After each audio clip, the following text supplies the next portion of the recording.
After a year in which oil prices dominated the news, you might think the same issues will drive next year's energy stories. But if you just focus on oil prices, you'll miss the larger picture for 2016.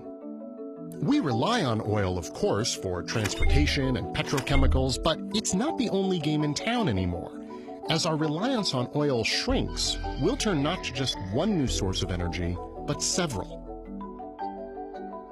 This is different than what's happened in the past. Previously, one form of energy was superseded by another. In the 19th century, our reliance on wood gave way to coal, and in the 20th century, that yielded to oil. But in the 21st century, the next step won't be an orderly progression from one fuel to the next. It'll be a free-for-all. So, which source stands the best shot? Let's get the easy answer out of the way first. It isn't going to be coal.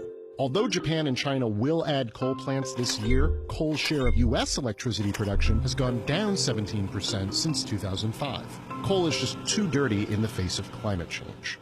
Nuclear energy isn't doing so hot these days either. Since Fukushima, several aging U.S. plants have been closed, and Germany, Japan, Taiwan, and other countries are planning to phase out nuclear energy altogether. From there, though, the energy picture gets a lot sunnier. Natural gas is the big success story of the past few years, pouring out of U.S. fracking projects and undercutting coal as a cheap source of electricity.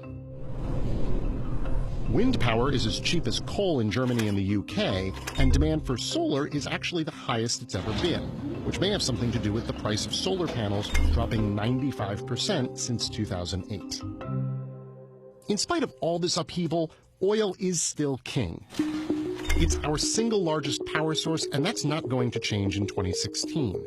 Between high U.S. output, Iran probably resuming its exports, and Saudi Arabia lowballing to maintain market share, oil prices are likely to stay low for a while, which means less incentive to find an alternative.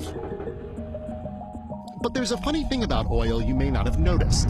It doesn't really compete with the others directly.